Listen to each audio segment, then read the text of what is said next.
Welcome back after a short break. I hope you're feeling refreshed and recharged and are excited about the startup final pitches that will be happening right now. So fingers crossed for every single one of you.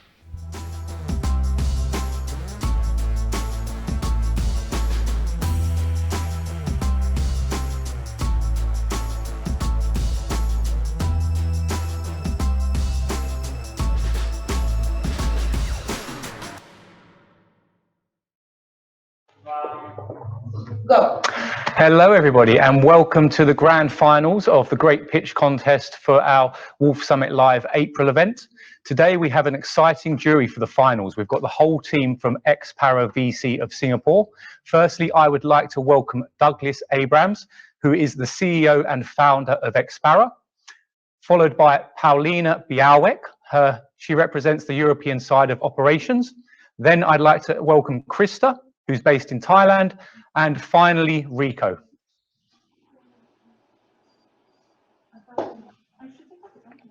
Hi, Douglas. Good to see you today. Hi, Paulina. Great to see you again.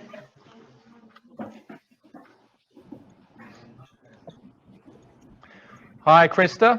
Brilliant to see you.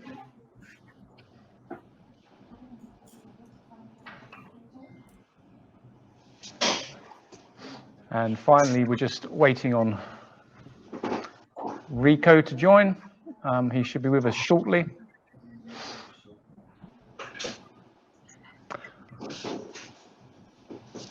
Okay, and I can see we have our first founder of the finals, Peter of Netical. Yes.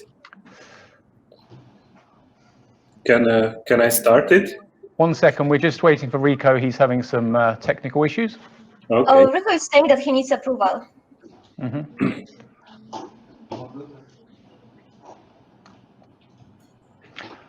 Okay. Okay, great stuff. We've got a full house. So without further ado, I'll kick off your 3 minutes pitching schedule, Peter. Okay, so I'm just sharing my screen. Second. And now you can see. Wonderful. We can see it. Yep. Yes, thank you. So hello, I'm Peter Szekeres, CEO of Netical, and we boost business decisions with automated text analysis. Basically, 10 years ago, I read this study about how Twitter predicted the stock market by simply text analyzing tweets and basically predicting the change of the Dow Jones Industrial Average. And this was inspiring me to go deeper in the NLP and text analysis field and find out how can we support corporates and business decisions with text analysis. This is why we established Netical, which is now supporting IT, research and communication departments. We are having more than 150 clients who are harnessing the benefits of text analytics. And these clients are from more than 12 countries at the moment. But why our algorithm, why our text analysis is so unique is because we have a detailed and a transparent algorithm to apply for sentiment analysis. So each and every phrase is recognized in a text. We have detailed scoring and almost human level precision. What's more, we have this not just in the major languages, like, well-spoken like English and German, but we have for niche languages, so Hungarian, Romanian, Polish, so the hardest languages are coded as well. This algorithm itself, it's not a business model, so we created 3 different SAS products on it. We have a smart media monitoring solution that basically analyzes the competitors and the market in real time. We have a smart service solution that analyzes with human level precision the open-ended answers to surveys and the free comments. And we created a text analysis API to be integrated into ticketing systems or voice-to-text platforms, for example. We have a growth strategy to move from the Central Eastern European region to the DACH region and then to Scandinavia. And here you can see the 3 co-founders. We are working together for more than 10 years. But of course, this is a team. So we have a 40-member team behind the story who are managing this huge growth. We are really proud that more than 80% of our revenues is MRR. Our churn rate is less than 10%. we were founded by High Ventures, and we were founded in 2017, and we were founded with the Series A by High Ventures and Lead Ventures in 2019.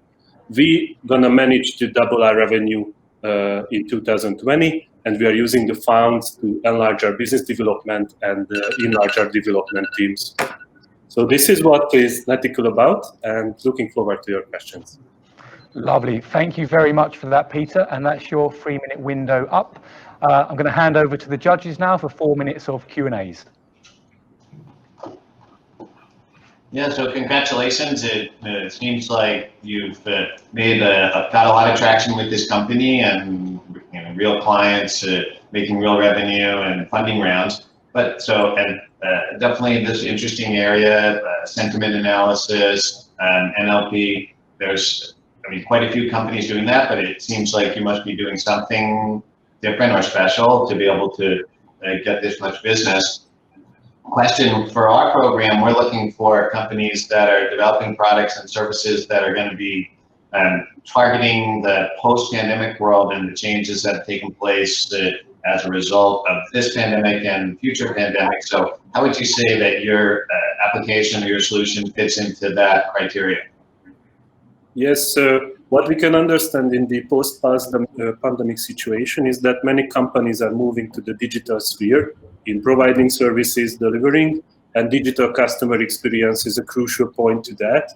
And we are helping to analyze the customer feedback, both in different ways in social media, in application reviews and surveys.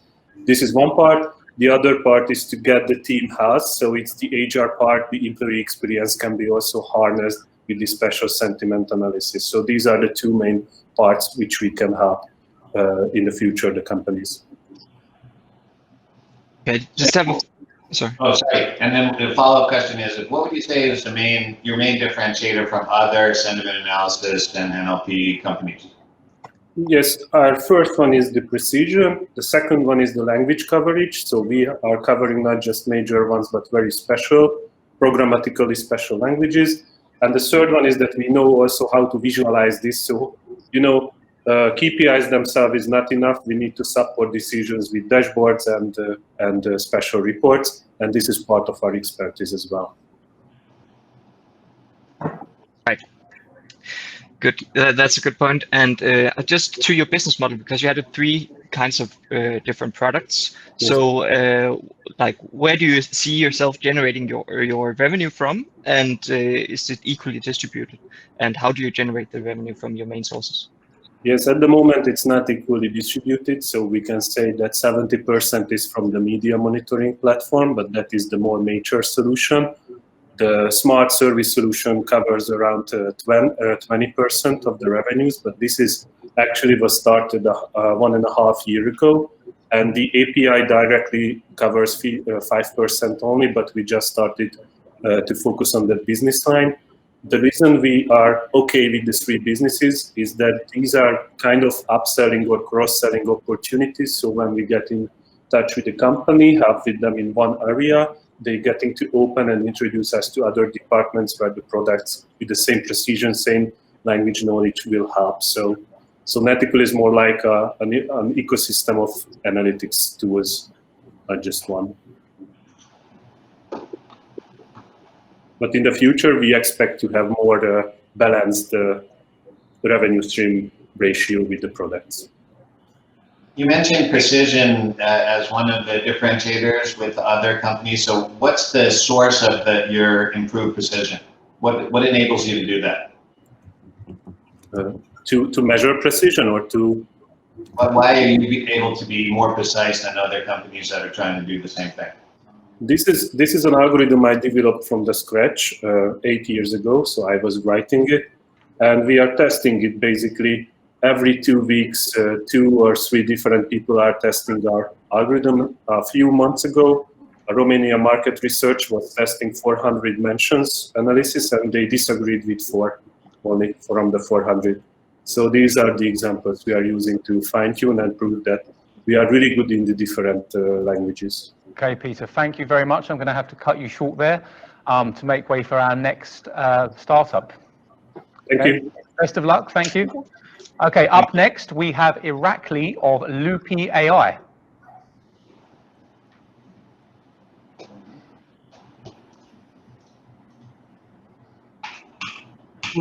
Hello. Welcome, Irakli. Good to see you. Okay, if you'd like to share your screen, and then I'll start the countdown. Okay, I will share my screen. Yep, you see it, right? Yep. Okay, off you go. Okay. Hello. From Georgia, and yeah, let me start from the beginning. In 2012, my friends and I started King's educational company, which was organizing competitions for school children, and we managed to scale it up in 3 EU countries with more than 150,000 paying customers and more than 80 employees, which we exited in 2018. And what's important is that during this journey, we identified that teachers are spending up to 7 hours per week on preparing and processing student work like homeworks, assignments, etc. And we thought that it's not how it should be done, and created a digital solution which decreases the 10 hours per week down to half hour per week, which can save like up to 26 hours per month for teachers to not waste their time on like tedious work and focus on important stuff. So basically, teachers are just creating a couple of colleagues' homeworks, which is prepared in our platform, and send them to pupils. They can do it on any digital like solution, any digital device, and we are giving teachers not only just like a general understanding of what who did what, but recommendations which are AI based. So they are saving time, getting the personalization opportunities.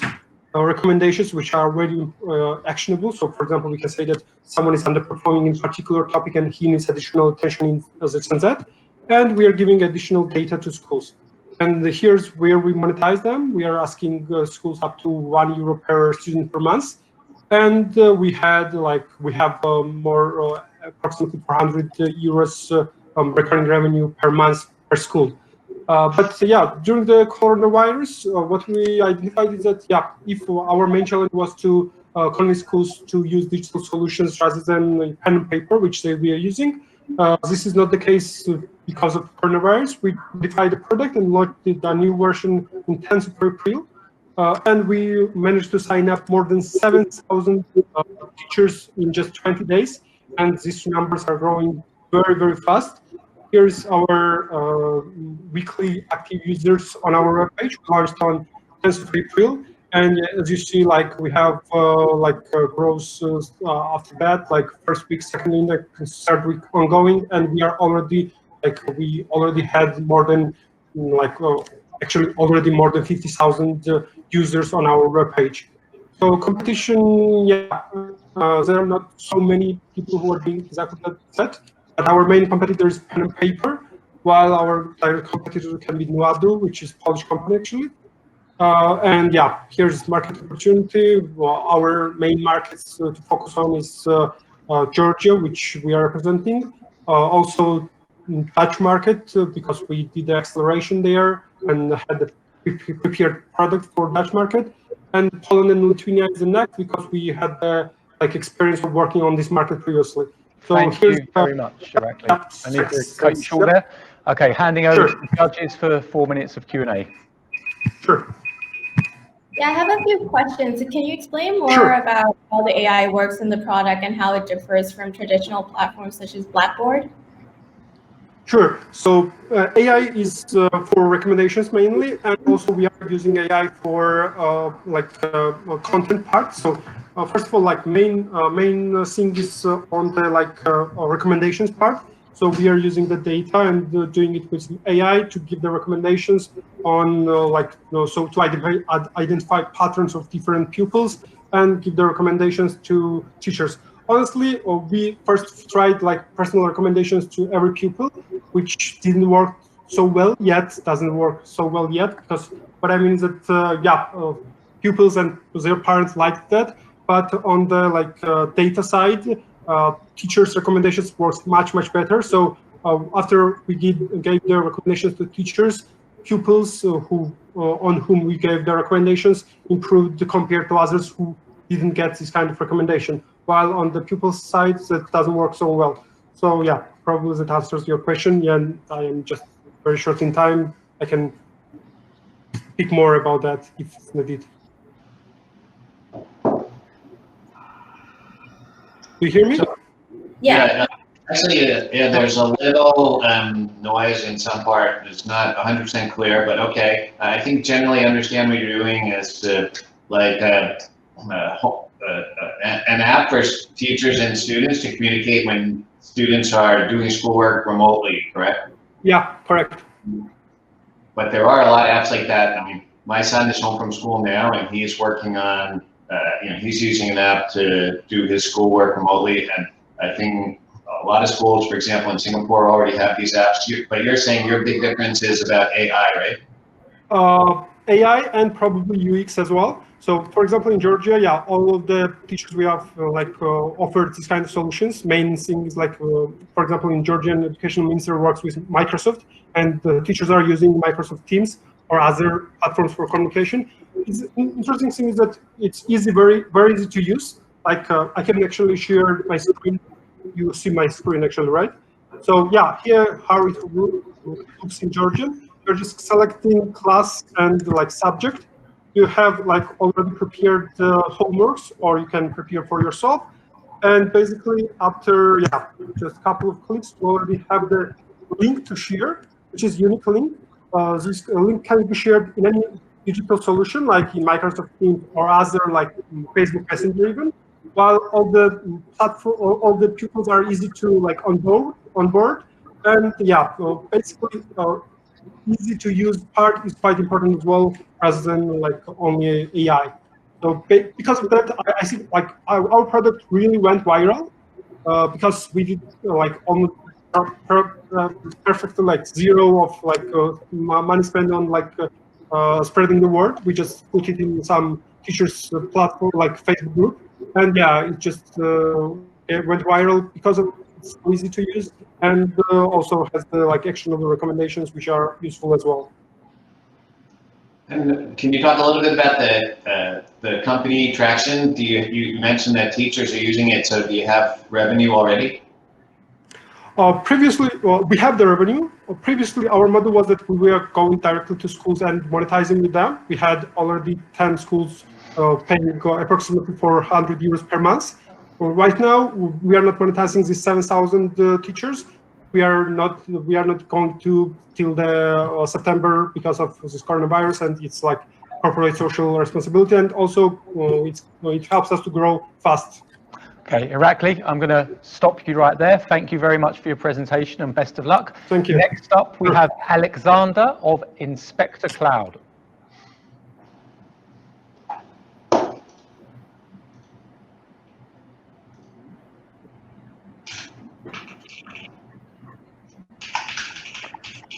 Welcome once again, Alexander. Yeah. So would you like to try and share your screen this time? Yeah, I'm doing my best, yeah. Okay, so I'm gonna start from the very beginning. So Inspector Cloud is an AI solution that helps to optimize retail audits. We're working with FMCG brands and saving them time, while the people, sales reps and merchandisers can get more job done, not manually calculate the facings of the SKUs on the shelf. So the solution itself is quite easy to understand. We have a mobile app that is capturing photos, and then it can analyze this photo and come back with an actionable report, what is missing on the shelf, what is standing or sitting on the wrong shelf, and how to fix it. It all works real time within a seconds, in some of the cases, minutes. A quick summary. So the company was founded in 2017. We have 34 employees working on two mobile applications, processing 11 million photos per month. That comes from 13,000 merchandisers and sales reps across CIS markets, Middle East, Poland, Latin America, Malaysia. We are growing 15% each month since last January. We are making close to 100,000 MRR. The burn rate is quite small. We are still investing in all of our customers and new projects. I will just jump back. So the current pipeline of our pre-sales is close to 5 million. We are selling directly. We have a sales director in Poland, in Latin America, and we're also working with the global company Ipsos that helps us on other markets. The team is represented by quite experienced guys. So my co-founder and CTO, Pavel Boyko, has 10+ years.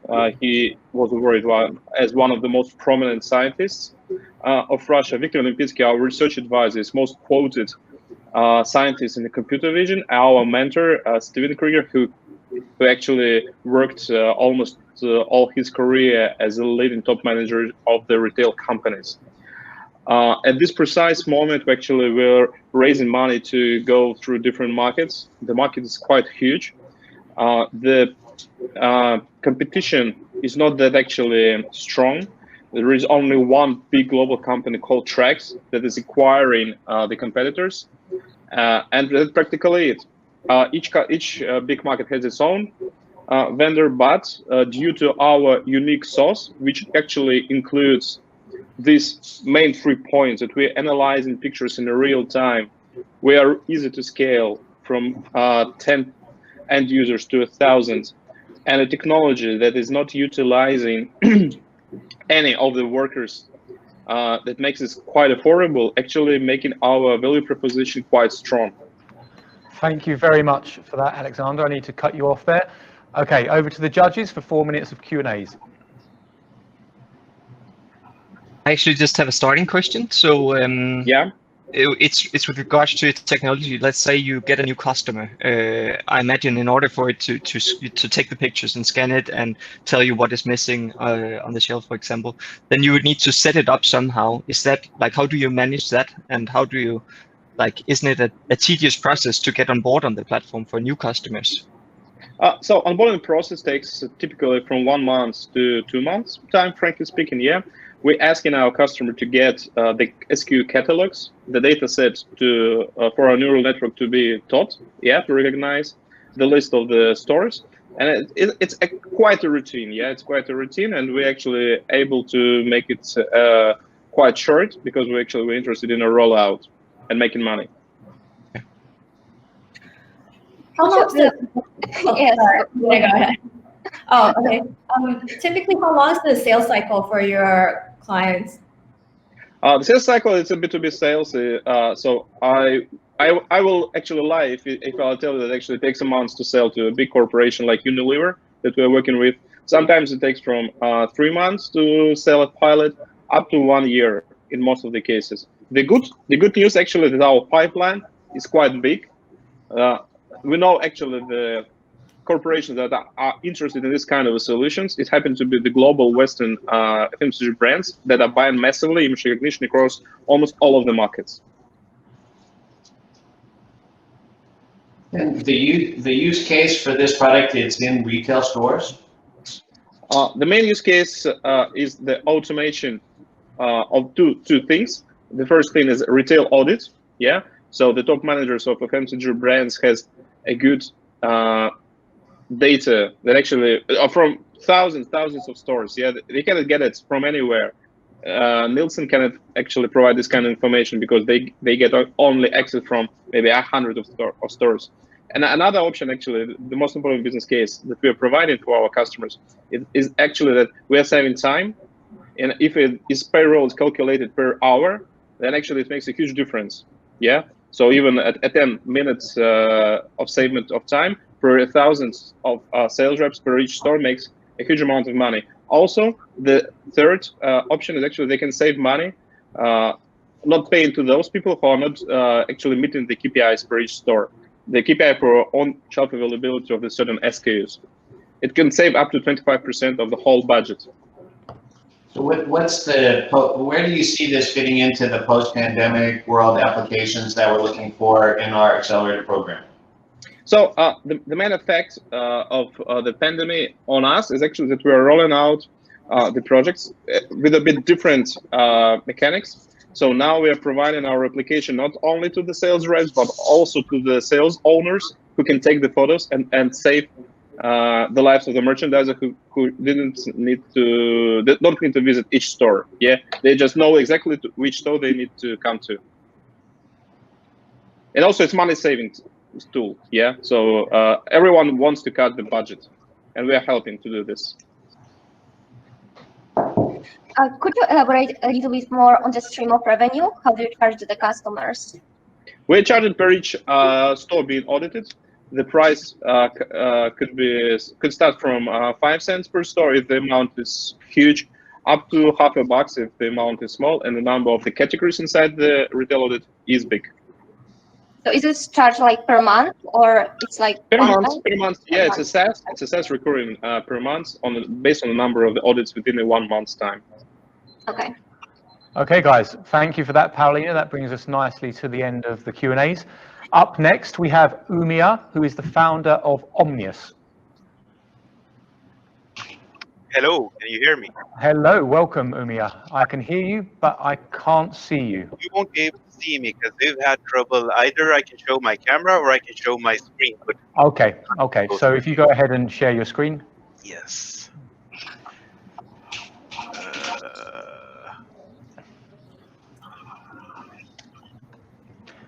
Can see it? Yep. Okay, that's your 3 minutes starting now. Perfect. Thank you very much. So my name is Oman Azim. I am the founder and CEO of Omnious Nano Biosciences.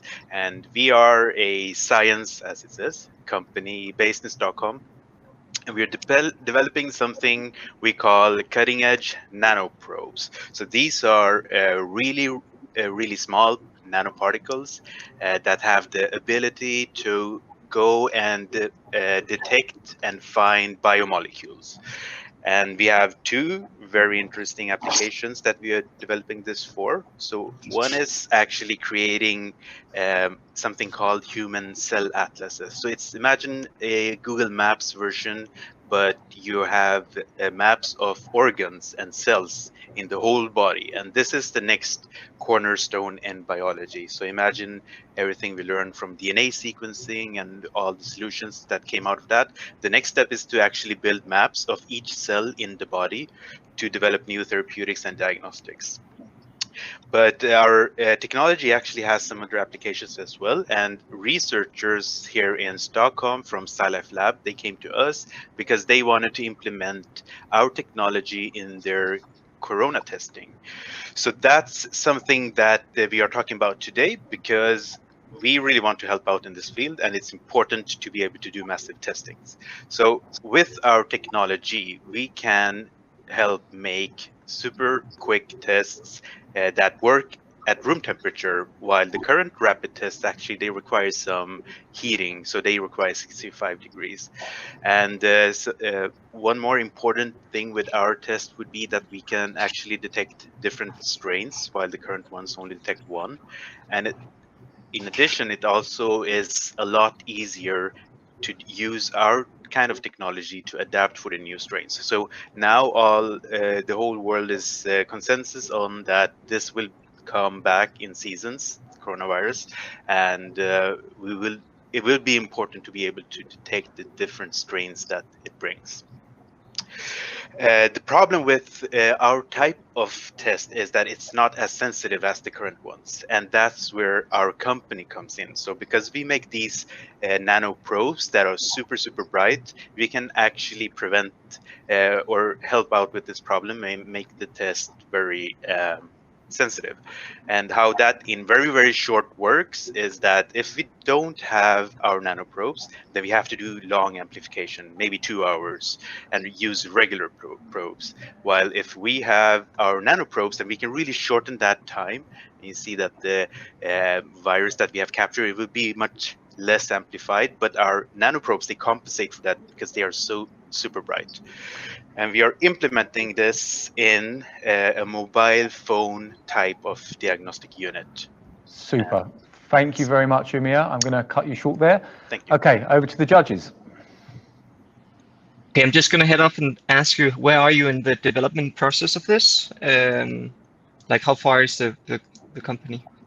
So we were founded actually 2 months ago, and prior to that, for the previous half year, we have been building a proof of concept. So we have made the nanowires or nanoparticles. We have developed this function that they can go and do probing. So we recently finished this proof of concept that our type of nanoparticles, they work. And then we filed the patent. And now we are actually raising our first seed round, and we have a collaboration with this professor that is basically a pioneer in this field that is hosting us in his lab right now. Okay, thanks. Where did you file the patent? It's something called priority, so it's for the whole world, and then after 18 months you actually choose which countries you apply for. So right now it would be worldwide. So But you didn't file some national patent first and then PCT, or? No, this is priority before the PCT phase. And because that gives us some time to actually develop the technology further and then add new protections to the patent before sending it in.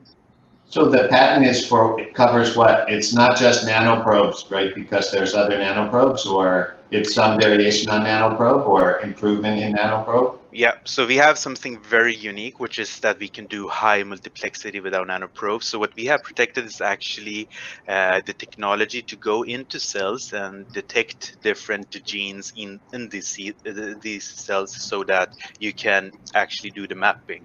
So regardless of whoever uses whatever nanoparticle, as long as they're using this to do cell typing or cell mapping, then we will have protection for that.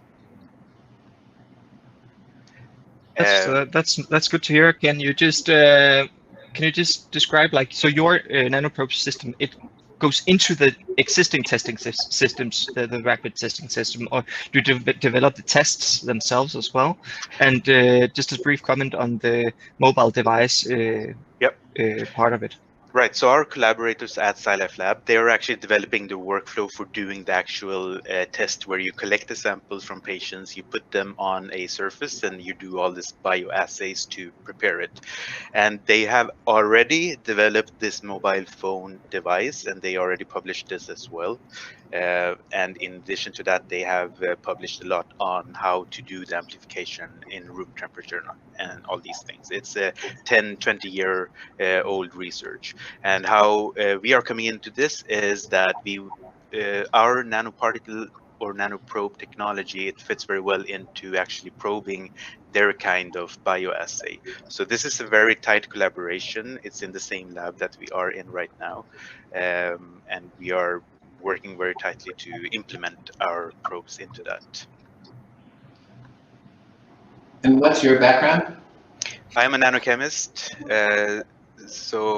and a scientist. I've been working in startups for the past 9 years with the nanomedicine, solar cells. We had the world record with solar cells, and last I was the director of chemistry for Single Technologies, who's making the world's fastest DNA sequencing. And what about the other team members? Do they also have the same background as you? Similar? In my team, yeah, we have both a good combination of business people. So my co-founder, he started maybe 15 companies before. We have an advisor from Silicon Valley. He sold companies to Apple and AMD. Another advisor who has 130 plus patents in nanochemistry. The professor who is a pioneer in this field, and Thank you very much, yes. Umia. Thank you. Brilliant, nice pitch. Okay, next up we have Robert of GlucoActive.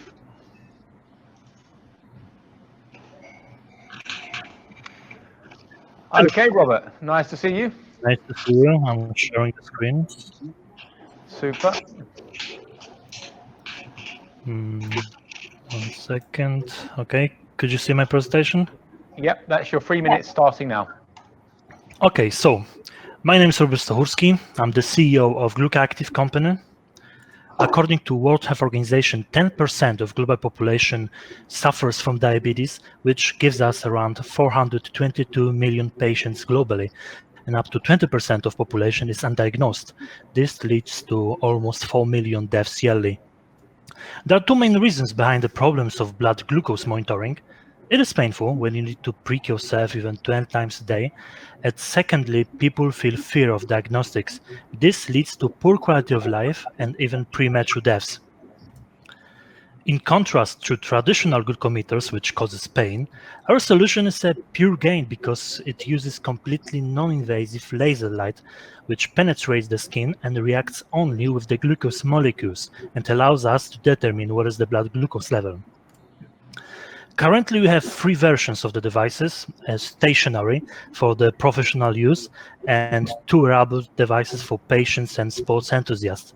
Our technology is currently secured with 2 global PCT patent submissions. We have already operational devices which have already passed the clinical trial stage, and we are now starting the medical certification process.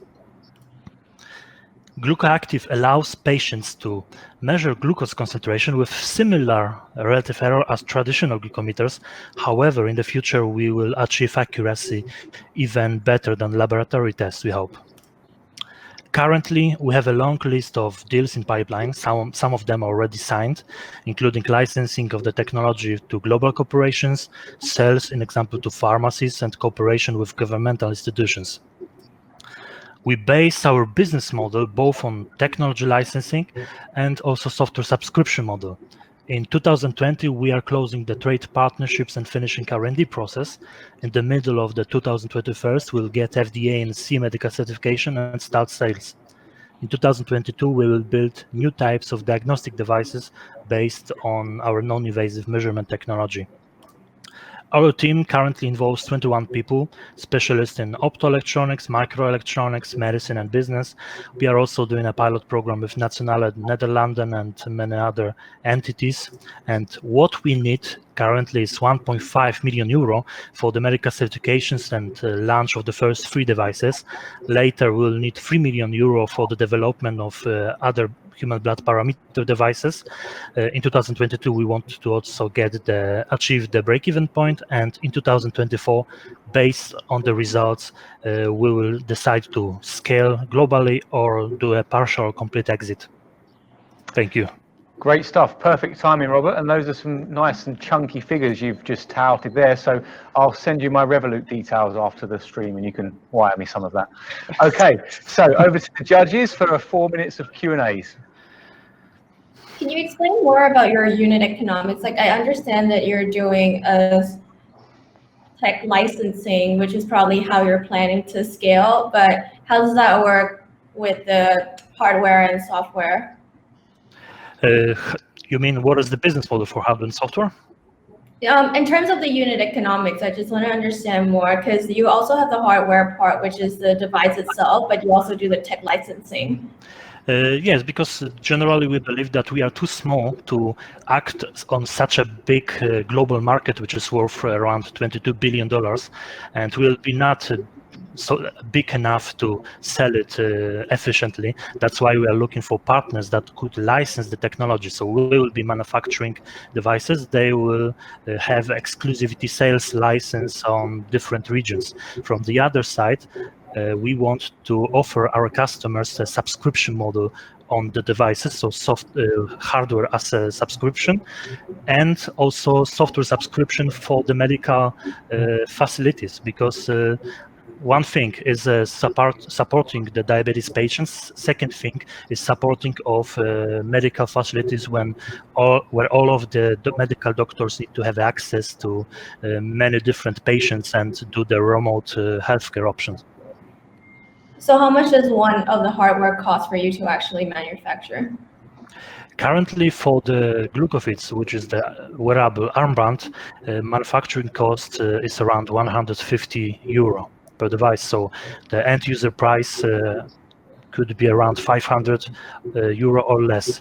In terms of glucose station, the stationary device, which is more for professional use, we start from 1,000 euro to 4,000 euro for the end customers, which, for example, is a hospital, and the manufacturing cost is around 350 euro or dollars, whatever.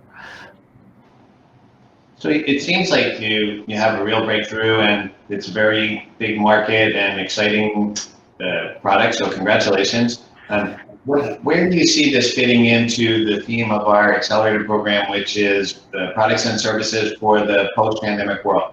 I mean, obviously, diabetes is still going to be a problem in the post-pandemic world, but is there something about your product that is designed to address the new normal in the post-pandemic world?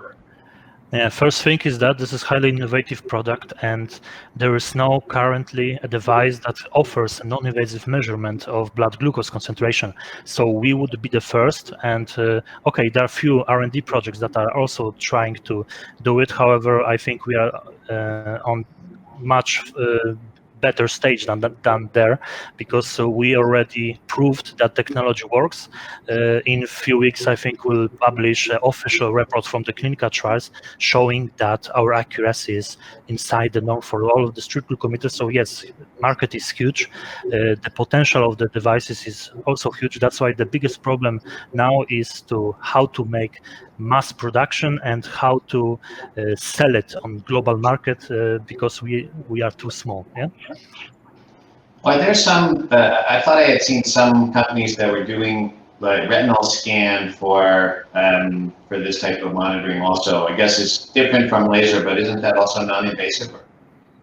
There are some projects that are doing, let's say, indirect measurements. So this is kind of sorcery, not a measurement, because they are, for example, measuring metabolism, skin tone, or something that is correlated with the glucose, but you cannot estimate glucose with these factors. We are measuring by quality and quantity the molecules of the glucose in the blood.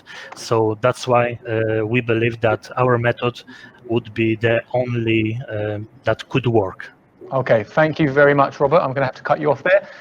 Thanks for your time and best of luck. Next up, we have Jon Maurice of Harmony.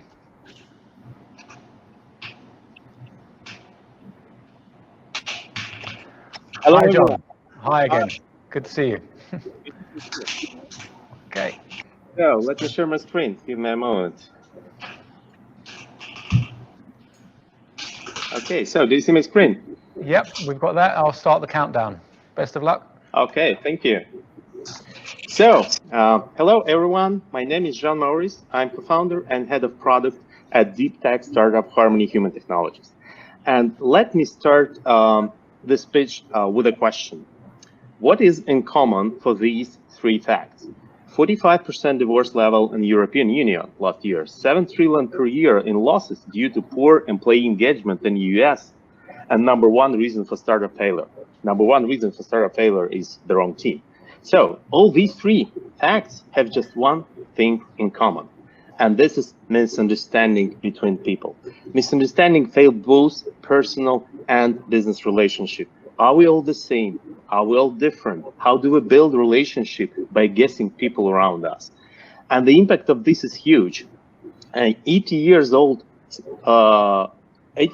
study at Harvard found that the only factor affecting our long-term happiness and is strong relationship. So the question is, how do we build a strong relationship? It has already been proven that a human being can be described as a set of cognitive parameters. These parameters identify the way we think and the way we behave.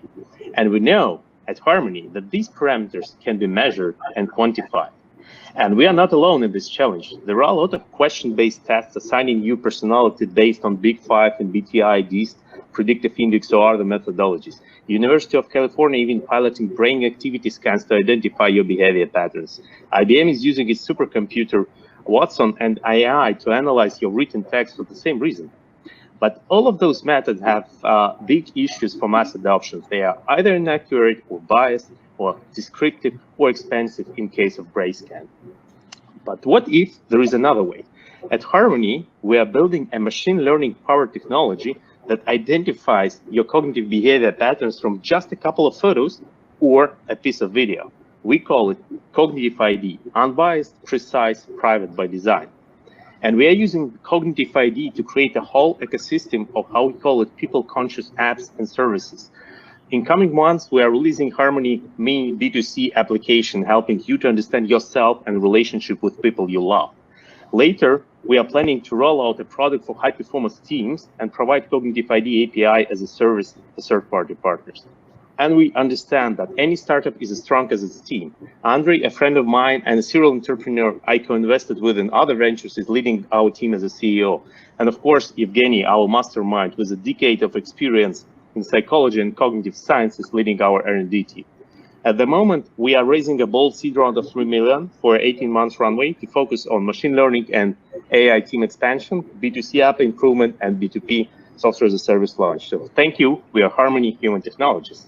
Super, perfect timing there, John. Thank you very much. Thank Over you. to the judges.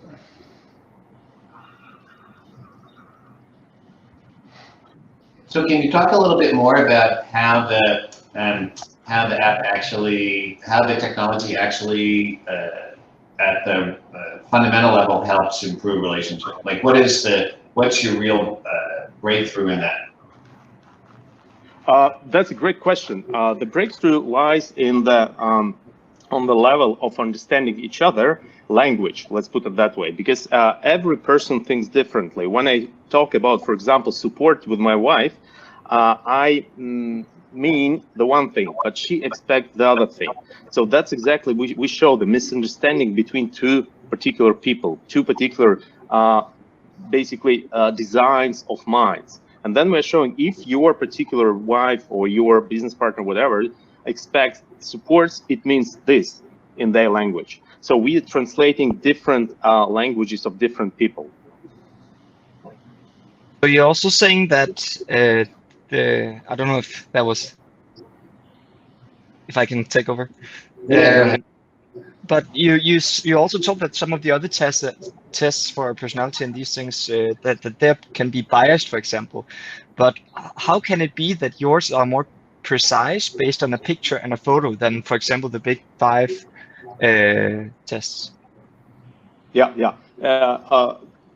Superb question, because when you look at any big 5 test, it's a questionnaire. Basically, answering any question, you might fake anybody.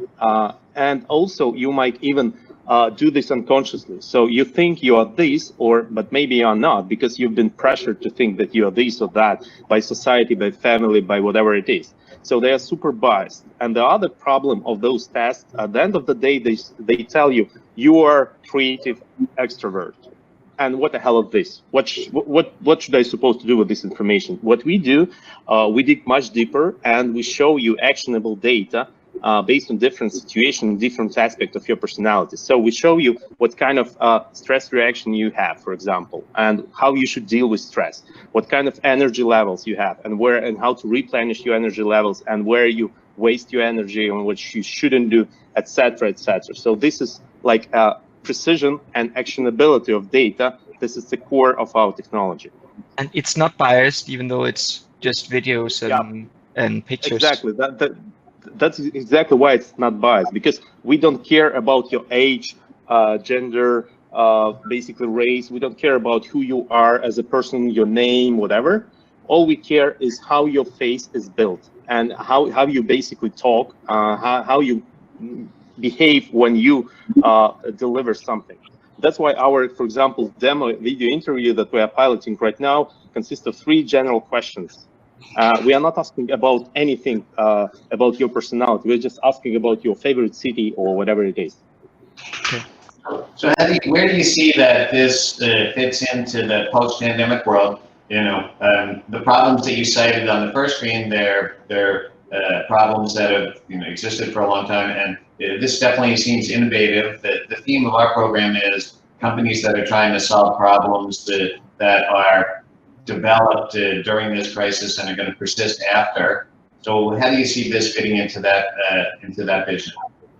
Yeah, I think that the problem of understanding that someone that is sitting right next to you is less of a problem than understanding someone that's sitting that you see on the screen. I mean, when we work remote, and we won't work in the office in 2 weeks. So the remote work, the remote relationship will continue, and it will be crucial, much more crucial, to understand exactly what's being expected on the other side of the screen. Okay, thank you, John. I'm going to have to cut you off there. Very exciting pitch. Thank you very much. For your time. Thank you. Next up, we have Gabrielle of DoxyChain.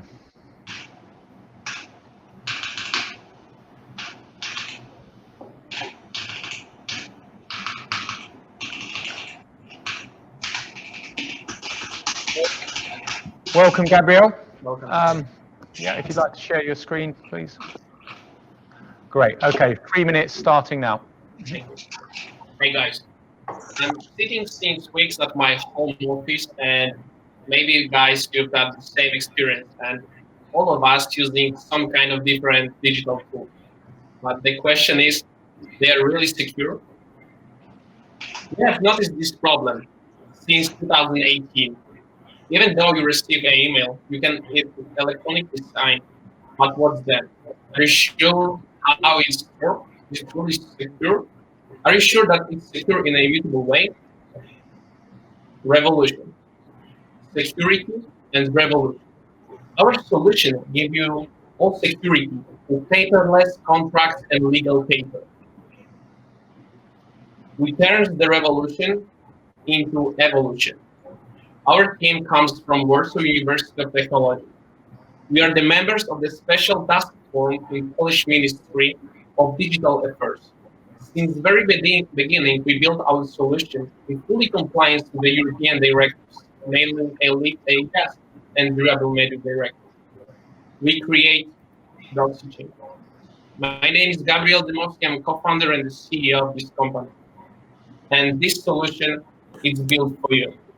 Look, take your mobile phone and just slide into your devices, sign your contract.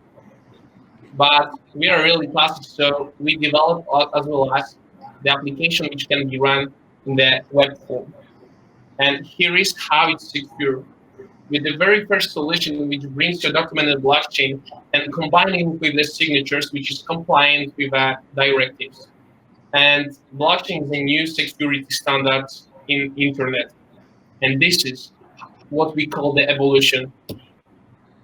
There was Uber, and there was Netflix, and we believe that you deserve having services on your devices on demand. That's why we give you power to bring to a lawyer on your mobile devices. Of course, there is a competition because this market is extremely great. But remember, all this competitor allows you to and give you only features, while Doxygen takes cares about all action taken on a document. It means we deliver to the society the holistic infrastructure to document management. And the market is enormous. And on the right side of this slide, you can see our investment. We already have a first pre-seed, which allows us to build the MVP of our product. This MVP will be officially run next week in the legal firm in the Krakow. And we are looking for the next round of financing, which allows us to build a SaaS platform. Thank you very much, Gabriel. Sorry, need to cut you off there as your 3 minutes up. Okay, over to the judges for their Q&As. Can you just briefly summarize what exactly is your innovation and what is the painful problem that you're solving? I get generally it's about security, so I understand that, and blockchain, but maybe just a quick summary, exactly what is your product? Our product is the infrastructure which will create, sign, and send, and what is the most important, track any action taken on a document. Is that holistic? So is it like a smart contract type of thing? Yeah, there are some kind of smart contract implemented in our solution, yes. So it's a smart contract for document signing? Not for smart contract implemented to run any business behind this document. For example, what? No. Yes. Sorry. No, I'm just thinking. What like, according to you, what do you think? It's quite a tough competition this year. So what makes you think that, let's say, Adobe can go in and do something similar? Like, what is your edge here in terms of competition? Why couldn't they copy what you're doing? We really love what actually the biggest player did, but what we believe is to bring to the client the possibility to fully have a control over the document. And implementing blockchain technology is finally possible.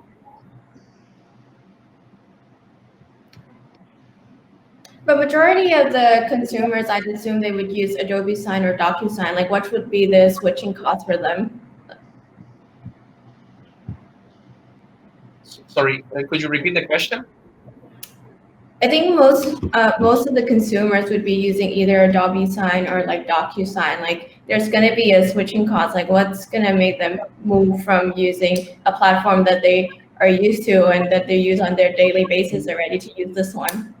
That's why, once again, we would like to promote that applying blockchain technology, we deliver the database which is impossible to change.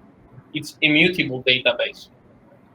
And we see our biggest advantage in comparison to the rest of the competition exactly there.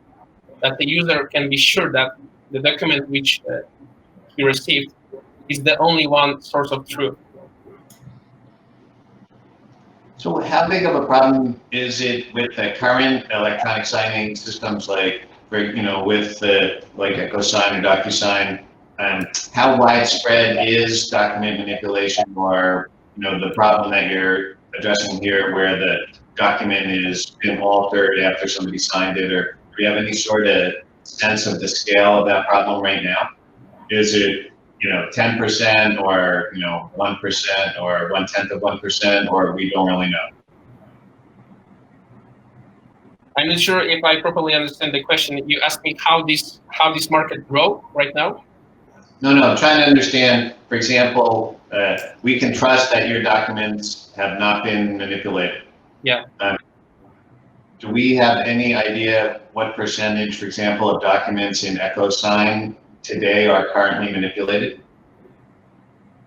I also understand that DocuSign is also linked with Ethereum, so they have like a blockchain-based like e-signature as well. So not sure how your platform is different from DocuSign. Yeah, but the question is how is the blockchain technology is implemented?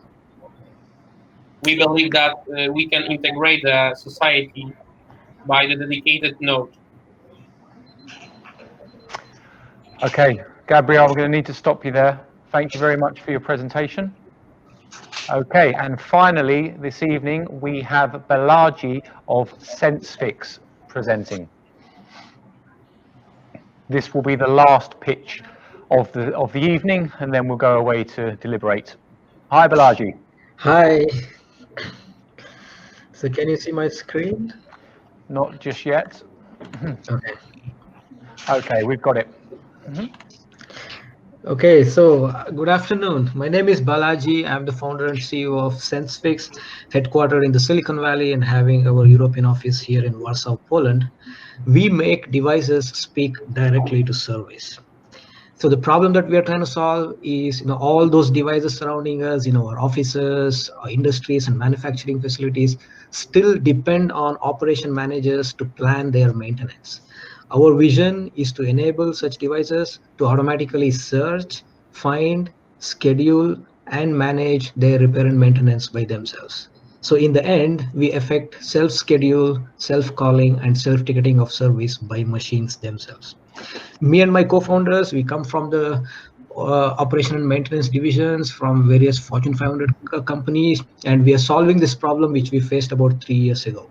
IoT has matured, the big data analytics and predictive maintenance solutions have hit the market. Then why overwhelm the O&M managers with too many KPIs and insights on a dashboard, whereas they have only primitive tools like phone calls and Excel spreadsheets to do their job? So that's why we said, let's integrate the intelligence directly into the operation and maintenance, eliminating the dashboard in between.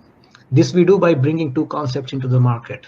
Imagine an air conditioner in your office launching by itself a Slack-like channel. This is a machine-initiated real-time service ticket generated by the air conditioner itself. And how it can do it, because we enable its owner or the manager to digitize their workflow, however complicated it is, in a matter of few minutes on our platform. This is the core USP that we have built why our customers love us. So in the end, it looks like the important stakeholders digitize their workflows, which are triggered either by the sensors or by manual means, which launch the sense channels, and these devices take care of the repair and maintenance, pulling all stakeholders onto the channel. We fall into service lifecycle management segment or various other categories, which are $6 to $20 billion in market size. We sell as enterprise SaaS. Our salespeople sell directly to small and medium enterprises. We have 3 important go-to-market partnerships to sell to bigger enterprises. We clearly differentiate as being the only dashboard-less solution out there in the market. Behind this is a passionate and international team with ex-IBMers, ex-Googlers, and various other Fortune 500 companies and world-class universities. This is my second startup. I had an exit. My VP engineering also had an exit. And we have lucky to have various ex-CEOs as our advisors from the Valley and Europe. We are operating in oilfield services and building property management segments. We have 3 paid customers, about 16 different POCs going on between US and Europe. And we have raised about $500,000 so far. We are currently in the middle of our $2 million seed round, out of which 1.35 million is already committed. We have a Polish office, so we are hiring about 15 engineers in Poland by September this year. So that's what we are. Super. Great to hear that you're coming into the Polish market, Balaji. So that's your time up. Over to the judges. So how does solution fit into the post-pandemic world? How does the solution fit into? Fit into the post-pandemic world. Oh yeah, so we are selling to building and property management or the facility management, and now as the people start working from home, so the facility management has to partly move to the home, and our solution is best suited. And because of which, you believe it or not, in the last 2 months we closed 2 deals, and we are having about 20 different customers in the pipeline in the facility management. So it means when you start working from home, all the all those tickets from your computer, from your telephone, and other things now is easily done even from home, not only from the facility. So that's one advantage for us. So you sell both the sensor and the CMMS software, or? No, we only sell software. We don't sell sensors. We integrate with IoT, and we integrate with various other industrial softwares like SAP, IBM Maximo. We only do the automation from taking the complaints and then making sure the people hit the ground and do the repair and maintenance. Do you have the stats, like how much has it improved in terms of downtime and also like the predictive, like the accuracy? Yes, we have seen we improve the first visit success rate by more than 90%. Because right now in the market, first visit is only for diagnostic and then taking some data, and we improve the machine uptime by about 30%. These are the data from our proof of concept, and overall it translates into about 30% savings because we also decrease the loss of revenue. Okay, and you're saying that there are no competitions in this sphere. That's very good to hear. What in terms of your financing, your finances, like how does it look? You were briefly touching upon the 2019, and how do you project that going forward? So right now the deals that we have is giving us 250,000 in ARR this year. And we have, as I said, various POCs between Europe and USA, and we have full confidence in converting them to about 1.5 million in ARR early next year. And we have 2 Series A investors talking to us already, so we are working towards a coordinated strategy to hit a Series A by June 2021 of 10 million euros. So we are confident of about 1.5 million in ARR by early next year. Well done. Yeah. Yeah. So the company is currently registered in the US? Yeah, I mean, we are from the US. We came to Poland because we won something called the Poland Prize, and the Polish oil and gas company invited us to do a POC, so we set up an office. We have been working historically with various Polish engineers as freelancer. So we took this opportunity. We set up an office last year, August, and we have a team of 4 members right now, which we increased to 15 by June this year. Sorry, by September. It was June, but now because of COVID, it gets delayed a little bit. Okay, but where do you live? In Poland or in the US? In the US, but I spend much of my time in right now. Last year I spent in Warsaw, but now because of travel restrictions, yeah, but we have our own team there. Okay, that brings us nicely to the end. Thank you very much, Balaji, and that wraps us up for the Great Pitch Finals. So now the judges are going to go away and deliberate in private offline. If I may just add, Douglas, obviously your speech is in 15 minutes. We've had a slight 5-minute overrun, so if we can see you at 5:20 Central and Eastern European time for your keynote, would be great.